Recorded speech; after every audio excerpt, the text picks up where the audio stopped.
오늘 말씀의 제목은 무슨 일을 하든지 이런 제목이에요. 따라합시다. 무슨 일을 하든지. 그러라고 해서 아무 일이나 하라는 그런 얘기가 아니에요. 오늘 설교를 잘 들으시고 우리 삶 속에 참된 지혜를 얻는 은혜가 있기를 간절히 바랍니다. 자라는 아이들에게 한 번쯤 여러분 질문해 봤을 거예요. 너는 장래 어떤 사람이 될래? 아마 내게도 그런 질문을 받은 적이 기억납니다. 여기서 어떤 사람을 묻는 것이 아니라 무엇을 하는 사람이 되겠냐, 이런 직업의 의미를 담고 있는데, 그래서 아이들은 어떻게 말합니까? 나는 대통령이 되겠다, 장군이 되겠다, 나는 의사가 되겠다, 판사가 되겠다, 나는 과학자가 되겠다, 이런 얘기를 주장을 해요. 그럼 또 이렇게 질문합니다. 그런 사람이 되려면 어떻게 해야 될까? 이렇게 물어보면 다른 게 하나도 없어요. 공부해야 되죠, 공부. 공부밖에 다른 방법이 없다는 걸 우리는 누차 말씀하고 있는 것입니다. 공부 열심히 한다는 거지요. 그래서 성적이 좀 떨어지면 뭐라고 말합니까? 너 이렇게 공부해서 판사 되겠냐? 너 이렇게 공부를 안 해서 의사 되겠냐? 하면서 핀잔하는 것이 우리들의 거래예요, 여러분. 여러분, 이것을 조금 확대해 말씀하면 열심히 공부해서 다른 사람보다 더 먼저 잘해야 되고, 먼저 좋은 직업을 앞서 나가야 되고, 남은 떨어지더라도 너는 먼저 붙어야 되고, 그렇기 때문에 우리 사회에서는 온통 무엇에 대한 관심에 쏠 수밖에 없어요. 사실 우리는 어떻게 하는 방법을 세워야 되는데 무엇만 딱 제목을 정해놓고 일하다 보니까 그 일이 성취가 됐다 할지라도 어려움이 많이 발생이 되게 되고 사회에 여러 가지 불합리한 일들을 만들어내는 그런 결과가 우리에게는 많다는 걸 보게 되는 것입니다. 교회도 마찬가지입니다. 여러분, 교회는 사회와 달라야 돼요. 사회의 관점에서 벗어나서 무엇보다는 어떻게 관심을 갖게 해야 되는 거예요. 그게 교회 교육이라고 나는 생각해요. 무엇이 중요한 거, 어떻게 하는 것이냐. 이처럼 사회에 대해서 이런 이야기를 하는 것이 너무 크고 어려운 일이라면 적어도 우리 성도들에게는 무엇보다도 어떻게 관심을 갖는 자가 되기를 저는 간절히 바랍니다. 그러면 교회, 안타깝게도 한국교회 자체도 어떻게 보다는 무엇에 대한 관심이 많아요. 건축을 하면 교육관을, 수양관을, 이런 업적이 될 만한 일들을 해내는 것을 능력이라고 이야기해 왔습니다. 그러다 보니까 여러분, 교회 탑만 자꾸 높여가는 거예요. 요즘에는 수양관을 지치 아니하고 교육관을 지치 아니하고 하물며 대안학교를 하지 아니하면 우리 목사 세계에서 좀 부족하다, 이렇게 치부되는 그런 일들이 사실 얼마나 많은지를 몰라요. 그러다 보니 사회적인 영향력이 바닥에 또 내려와서 어찌 보면 교회가 숨을 쉬어야 하는 생명의 가치를 잃어버리는 경우가 너무나 많다는 거죠. 여러분, 교회는 사회에서 소외되고 버림받은 자들을 껴안아주고 보듬어주는 기독교라는 인식보다는 어찌 보면 정치권의 권력과 손을 잡고 그들과 한편이라는 인식을 사람들에게 심어줄 때가 너무나 많은 거예요. 여러분, 저는 목회자니까 목사님을 자주 만나지 않습니까? 큰 교회 훌륭한 목사님도 만나고 어려운 옥탑방에 있는 목사님을 자주 만나는 거예요. 그런데 여기에 나오는 얘기가 뭐냐면 자기 교회에 어떤 국회의원이나 정치가나 들어오면 그걸 그렇게 주어가 자랑하는 거예요. 또 돈 많은 사업가 회장이 들어오면 그것이 아닌 최고의 축복이 있냐, 이렇게 얘기하는 거예요. 너무나 많다는 겁니다. 그러니까 물론 그 사람을 비유하시는 것이 아니라 여러분, 교회 가치관을 우리가 잘 섬겨야 돼요. 참된 기독교는 여러분 무엇에 도취되지 않아요. 그보다는 어떻게 보다 더 관심을 갖는 것이 참된 우리 교인이라고 나는 생각해요.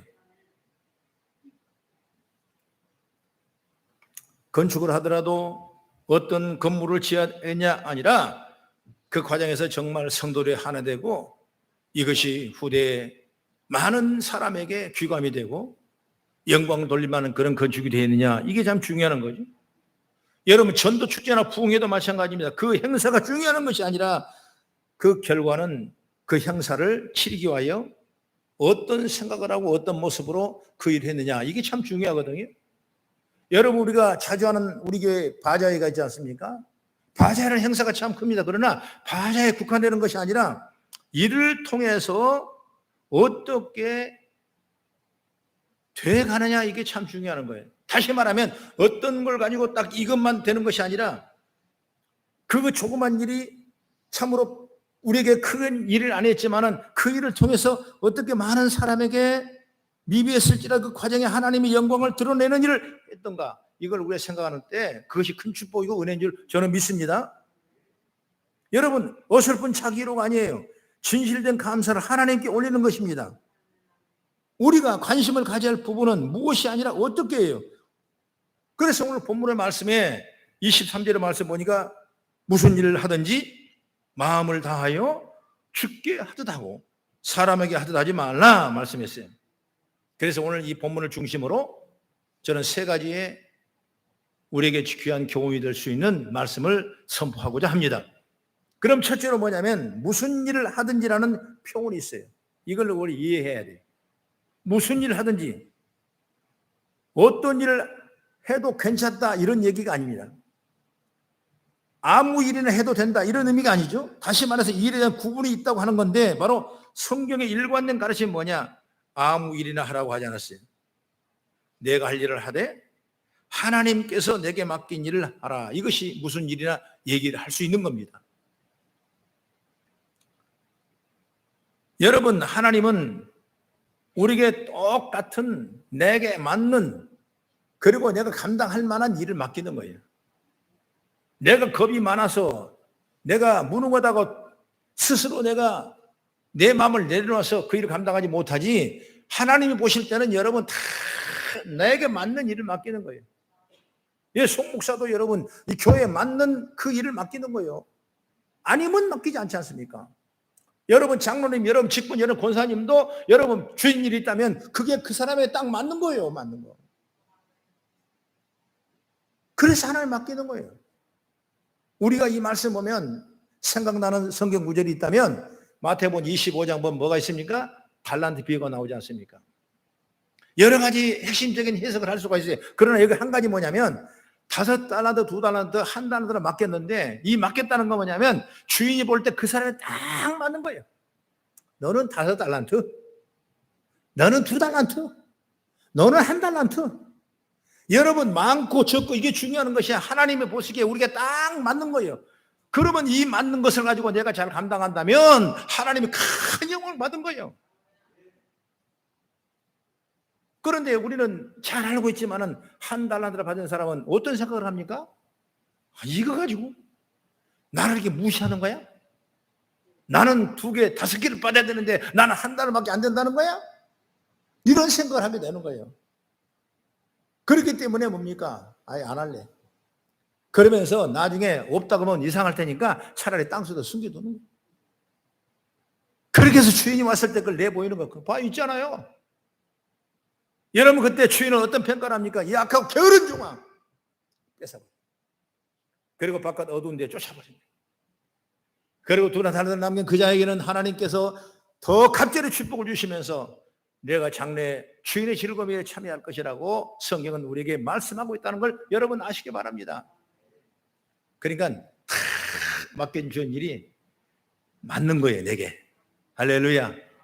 여러분, 그 일을 피하지 마시고 그 일을 나는 안 한다고 마시고, 하나님이 얼마만큼 세심하게 생각하셔서 그 일을 맡겼는가라고 믿어진다면 오늘 우리가 주님 앞에 그 일을 잘 감당하고 나가는, 무슨 일을 하든지 그 감당하고 나가는 은혜가 있기를 주의 이름으로 축원합니다.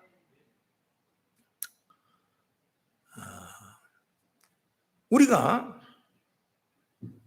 본문 22절의 말씀을 한번 같이 볼까요? 22절을 보니까 시작. 종들아, 모든 일에 육신의 상전들에게 순종하되 사람을 기쁘게 하는 자와 같이 눈가림만 하지 말고 오직 주를 두려워하여 성실한 마음으로 하라 이렇게 말씀 나오죠. 설령 자신이 종에 위치해 있더라도 그 일에 최선을 다하라 말씀이죠. 그 일이 작게 여겨지는 일이라도 하나님 앞에서는 참 중요한 거예요. 그래서 이 달란트 비유도 똑같은 얘기입니다. 한 달란트 받은 자도 하나라는 자체만 관심을 가졌어요. 앞에 두 사람에 비해서 작다는 걸 봤습니다. 여기서부터 그런 자신이 맡은 것이 얼마나 가치 있는 것인지를 이미 놓치고 마는 거예요. 그런 얘기가 있지 않습니까? 일본의 비행기가 추락됐는데 그 튼튼한 비행기가 잘못된 왜 추락된지 몰랐어요. 나중에 알고 보니까 그 날개 밑에 있는 핀못 하나가 빠져 있는 걸 몰랐던 거예요. 여러분 못 하나가 잘못 끼워지고 그 못 하나가 빠졌다면 여러분 그 비행기는 추락할 수밖에 없는 것과 같은 거예요. 그러므로 오늘 우리의 맡겨진 일이라는 건 여러분 작든지 크든지 많든지 적든지 간에 주님이 내게 잘 맞게끔 내가 맡겠다는 사실을 믿으시고 질 못하가 나가는 여러분 되기를 간절히 바랍니다. 그러면 제가 묻겠습니다. 어떤 일을 하시고 싶으십니까? 아니면 어떤 사람이 되고 싶으십니까? 이에 대한 답으로는 하나님이 여러분 자신에게 맡기신 일이 무엇인지를 잘 발견하는 거예요. 그게 참 중요해요.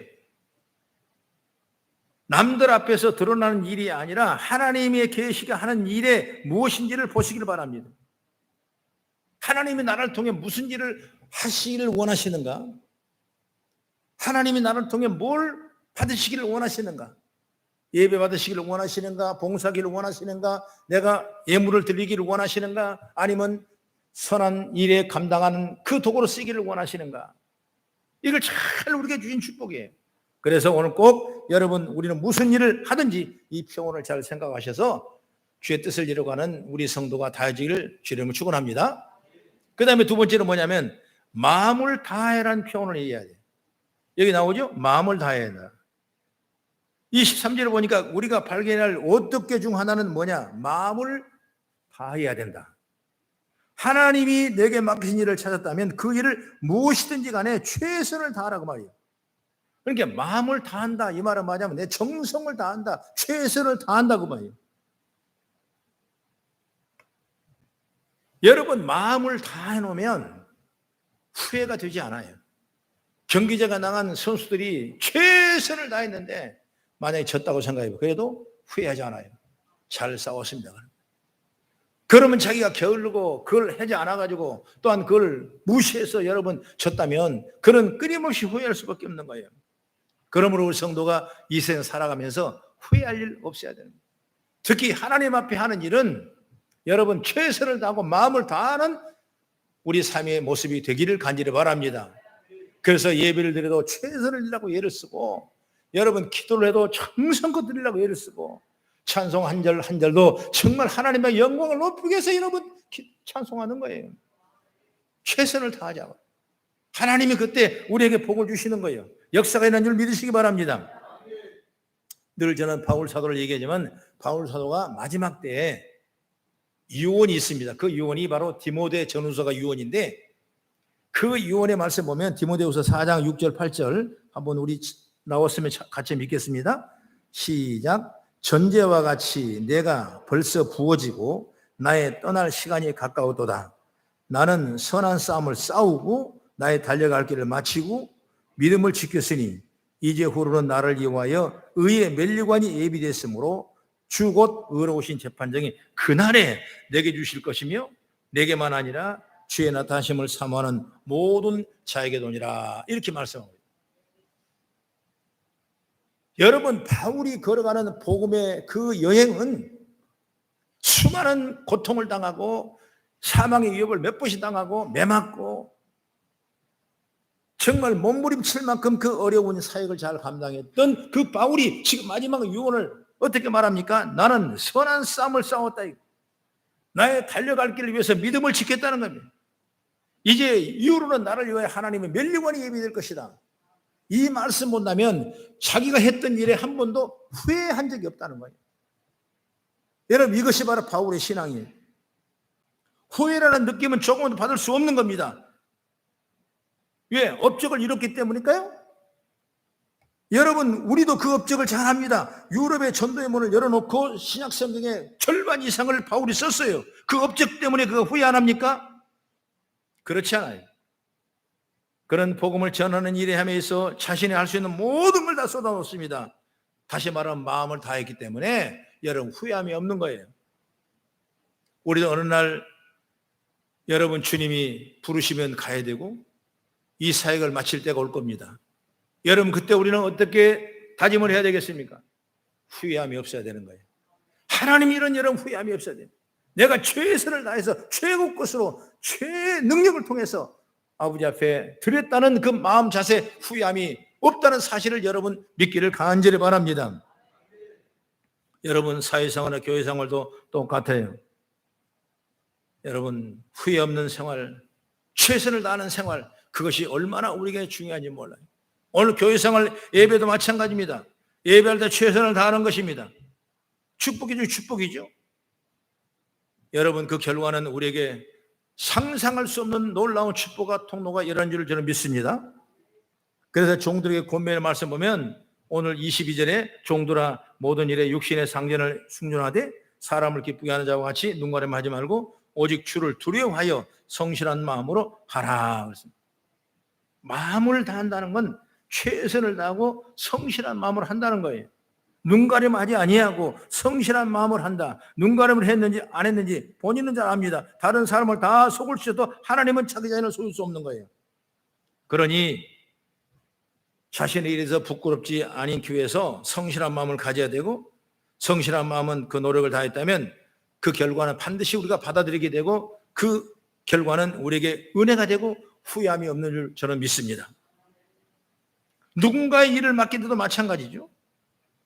일을 잘하기는 하는데 한계를 같이 해야지. 그래야 그 사람이 일을 맡기는 것이지. 아무리 일을 잘하고 달란트가 많아도 여러분 한계를 갖지 않는다면 그 사람에게 일을 하나님 주시지 않을 거예요. 그러나 비록 적은 일을 할지라도 끊임없이 한계를 가지고 꾸준히 일한다면, 꾸준하게 나간다면, 성실하게 나간다면, 성심껏 나간다면 하나님이 더 큰 갑절로 우리에게 열매가 맺게 될 줄로 저는 믿습니다. 예수님의 제자들도 그냥 아무나 택하는 것이 아니에요. 우리 할 때 뭐 죄인들, 또 병든 자, 또 못 배운 자, 뭐 그런 사람은 사실 예수님 제자의 이력을 볼 수가 있는데 그렇게 천한 사람을 여러분 택하는 건 아니에요. 그 중에서 어떤 사람을 택하냐? 베드로, 안드레, 요한, 야고보, 이들은 어떤 사람이냐? 오부였어요. 별 볼 일 없는 직업이었지만은 그는 끊임없이 그 일을 잘 감당할 때 하나님은 그들을 불러 쓴 거예요. 밤이 맞도록 그들은 배에 그물을 내렸을 때 그들을 보시고 하나님은 그를 불러 쓰신 거예요. 왜? 마음을 다해 성실하는 그들을 보고 하나님이 부르신 거예요. 마태 역시 마찬가지입니다. 그는 세리입니다. 세관에 앉아 있습니다. 성실하게 일하는데 그 일이 뭐냐? 어찌 보면 유대인들이 가장 싫어하는 세관 일을 하는 그 일을 보는 것도 있는데도 불구하고 하나님께서는 성실히 일하는 그를 불러가지고 마태를 제자로 이런 삼으시는 거예요. 여러분 하물며 하나님이 우리에게 맡겨준 일 성실하게 최선을 다해서 해나가는 우리가 되기를 간절히 바랍니다. 여러분 예배를 열심히 드리십시오. 여러분 기도 시간을 더 많이 가지십시오. 여러분 찬양하는 믿음의 시간을 가지십시오. 나는 몸이 아프다고, 다리가 아프다고, 머리가 아프다고, 뭐가 안 됐다고, 직장 때문에 뭐 때문에 빠져버린다면 여러분 하나님은 그 영광을 받으시지 않으실 거예요. 여러분 저와 여러분이 이런 믿음을 가지고 최선을 다해 나가는 은혜가 있기를 간절히 바랍니다. 그래서 성실을 다하고 정직하게 하고 믿음으로 간다면 하나님이 축복하신 거예요. 잠언서 11장 3절의 말씀 보면 정직한 자의 성실은 자기를 인도하거니와 사악한 자의 패역은 자기를 망하게 하느니라 말씀하고 있어요. 하나님이 우리의 주신 귀한 직분들을 성실하게 잘 감당해서 믿음의 지혜를 받기를 바랍니다. 때로는 미련할 정도로 어려운 사람들, 성실한 사람들, 그 사람을 마음을 다해 성실하게 일하는 사람들, 이런 사람들을 불러서 일꾼으로 만드셨습니다. 그러니 우리는 무슨 일을 할 때 어떻게 대한 자세보다는 마음을 다하여 성실하게 지켜나가는 은혜가 저와 여러분들 있기를 간절히 바랍니다. 마지막으로 세 번째, 우리는 죽게 하듯 하라, 이 말씀을 잘 이해할 수가 있어야 돼요. 죽게 하듯 하라. 지금까지 몇 가지 말씀드렸지만은 본문의 핵심은 뭐냐? 우리가 무엇을 하든지 그리스도 예수 앞에서 하는 일이 되어야 된다는 거예요. 여러분 무엇을 하든지 사회에서 여러분 마찬가지예요. 하물며 교회들은 마찬가지예요. 교회 안에서는 무엇을 하든지 어떤 일, 무슨 일을 하든지 여러분 예수님 앞에 한다는 그런 믿음과 신념을 여러분 갖기를 간절히 바랍니다. 우리가 뭐 성도가 아니라면 이 부분을 말할 필요도 없지요. 그러나 우리는 그리스도 십자가의 보혈로 이미 구원받은 성도고 여러분 하늘나라에 구별된 백성이에요. 할렐루야. 은혜를 입은 자예요. 여러분 성도의 차이는 한 끗 차이입니다. 그가 오늘도 하늘나라를 모시고 하나님 모시고 주를 바라보고 사냐에 따라 달라진 거예요. 이 믿음을 끊임없이 지키고 갈 수 있어야 돼요. 죽게 하듯 하라. 이 믿음이 뭐냐? 무슨 일을 하든지 그리스도 예수 앞에서 하는 일이 되기를 간절히 바라는 것입니다. 어떤 일을 교회도 많지 않습니까? 다 주님 앞에 하는 듯이 하라고 말이에요. 그 유명한 감리교단의 최유승 장로님이라는 분이 계시는데 그분이 죽게 하더라 책을 내가 오래전에 본 적이 있는데 자기는 부부싸움도 한 번도 안 했대요. 그래서 에이 거짓말 같다. 그랬더니 그분이 하는 간증이 진짜가 나오더라고. 뭐냐? 자기 아내를 볼 때도 주님 보듯이 했대요. 그러니까 싸울 일 없더라는 거예요. 남편을 볼 때 주보듯 하면 싸움이 없는 거예요. 여러분 부모를 볼 때 주님 보듯 하면 갈등이 없는 거예요. 여러분 자녀 형제도 마찬가지입니다. 우리 하는 일 마찬가지입니다. 죽게 하듯 하면 갈등이 없는 거예요. 너무나 멀리 나갔나요? 여러분 주님 일을 죽게 하듯 하시길 바랍니다. 주님의 일이니까, 주님 보시니까, 주님 것이니까, 주님의 영광을 받으시니까 죽게 하듯 마음을 다하는 이런 은혜가 있기를 간절히 바랍니다. 봉사도 여러분 죽게 하듯 해야 돼요. 오늘 예배하는 예배자의 모습도 여러분 주님께 하듯 하는 지혜가 열리기를 바랍니다. 여러분 맡긴 책임이 다 있죠? 마찬가지예요. 다 죽게 하듯 해야 돼요. 여러분 늘 하던 일, 반복되는 일도 여러분 그리스도께 하는 일이 되기를 간절히 바랍니다. 그래야 내게 큰 축복이에요. 그러면 여러분 성실하지 않을 수가 없어요. 나는 우리 성도들이 다 그런 은혜를 있기를 간절히 바랍니다. 우리 교회는 성도가 부흥돼야 되고 많이 모여져야 되고 그 에너지와 동력을 통해서 선한 이웃에게 선한 영향을 끼칠 만한 그런 능력 있는 교회가 되기를 간절히 바랍니다. 그러므로 성도 한 사람이 한 사람이 중요한 거예요. 여러분 어려운 성도 중요한 거예요. 직업이 힘든 성도도 중요한 거예요. 여러분 어떤 환경에 있는 사람도 중요한 거예요. 그걸 성도들이 다 인지해야 돼요. 그래야 죽게 하듯 하는 거예요. 안대보는 봉사님도 마찬가지입니다. 성도가 오랜만에 참 교회 한번 나오려고 그러면 온갖 사탄이 역사를 하고 방해를 하고 물론 장로님, 권사님은 그냥 뭐 이미 사탄으로 물려졌기 때문에 그냥 당당하게 나오지만은 새신자는 그러지 않아요. 일이 생기고 또 뭐 결혼이 생기고 또 여러 가지 환경이 생기고 그래서 내가 가지 말아야 될 이유가 온갖 사단이 둘러싸고 있는 거예요.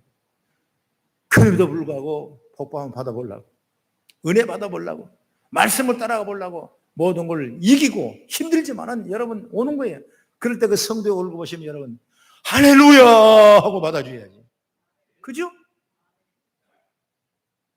정말 감사합니다. 손을 내가 악수를 잡아줘야지. 정말 오신 것 너무나 감사합니다 해야죠. 여러분 그렇게 해야 돼요. 안내 보는 분만 아니라 모든 성도가 모이면 만나면 그렇게 해주시기 바랍니다. 제가 이제 수요일날 설교했지 않습니까? 우리 교회 차갑선 목사님이 한번 오셔서 부흥회를 하니까 제보감 집회 오라를 갔는데 거기 가보니까 나 깜짝 놀랐어요. 6분이 좌우로 아가씨 같은 분들이 아줌마인데 아가씨 같은 거 꾸며가지고 섰는데 아시아나 항공 스튜디오스하고 똑같아. 모자 탁 쓰고 여기 딱 하고 그냥 옷 그냥 투피스로 탁 입고 내가 들어가니까 할렐루야. 나는 기절할 뻔했다니까. 아니, 왕 같은 대접을 받은 거예요. 나만 그런 줄 알았더니 일반 성도가 와도 전부 다 그렇게 하는 거예요. 그래서 여목사지만은 참 교인들 훈련을 잘 시켰다. 여러분, 우리가 그래야 돼. 사람인데 소가 닭 보듯이 한다면 안 되는 거예요. 여러분, 관심받고 기도하는 죄가 열리기를 간절히 바랍니다. 그러면 그때 영적인 교제가 일어나는 거예요. 꼭 여러분 말로 해서 아이고 고마워요 감사해 해서 교제가 되는 거 아니에요. 눈빛 하나만 봐도 그 사람과 나의 교제가 이루어지는 거예요. 그러면서 마음속에 기도가 되게 되고, 그러므로 교회는 발전하고 복을 받게 되고 성도가 기업이 늘어나게 되고 하나님의 영광이 늘어나는 거예요. 나는 그런 축복을 우리 교회가 갖는 역사가 있기를 주의 이름으로 축원합니다. 여러분, 성경을 한번 찾아보면 골로새서 3장 17절 말씀 보면 시작. 무엇을 하든지 말에나 일에나 다 주 예수의 이름으로 하고 그를 힘입어 하나님 아버지께 감사라. 얼마나 감사한 말씀입니다. 그래서 이 골로새서는 이런 얘기를 많이 써놓은 책이 바로 오늘 골로새서예요. 오늘 우리들의 주의 신앙생활할 때 정말 주님 대하듯이, 주님 보듯이, 마음을 다하듯이 이런 생각과 성실과 믿음으로 나아갈 수 있는 그런 지혜가 열려지기를 간절히 바랍니다. 사람은 편해서는 안 돼요. 절대로 편해서는 안 돼요. 있는 사람이나 없는 사람이나 아픈 사람이나 건강한 사람이나 편해서 안 돼요. 다 하나님의 형상을 입은 자예요. 오늘 간증 들었던 이 의사 선생님도 그렇지 않습니까? 뭘로 자기 자신을 회복하겠습니까? 하나님의 형상과 모양을 입은 자기라는 거예요.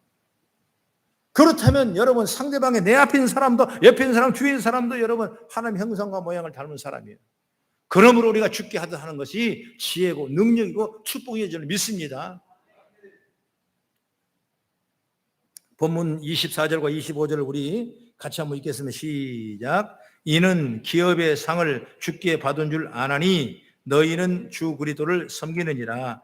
불의를 행하는 자는 불의의 보응을 받으리니 주는 사람을 외모로 취하심이 없느니라. 할렐루야. 주는 사람을 외모로 취하심이 없대. 주님은 사람을 외모로 취하신 적이 없대.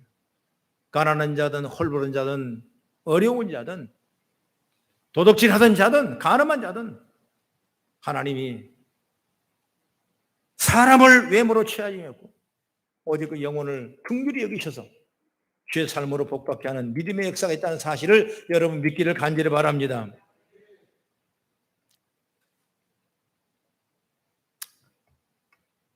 세상 사람들을 쉽게 생각하는 것도 그리스도의 십자가를 생각하면 성도는 가볍게 대할 수가 없어요. 무관심하던 사람에게도 주님을 생각하면 무관심할 수 없는 것입니다. 이런 모습 가운데 하나님께서 우리를 통하여 당신의 일을 이루시길 원하시고 주님의 이름이 드러나길 원하시는 것입니다.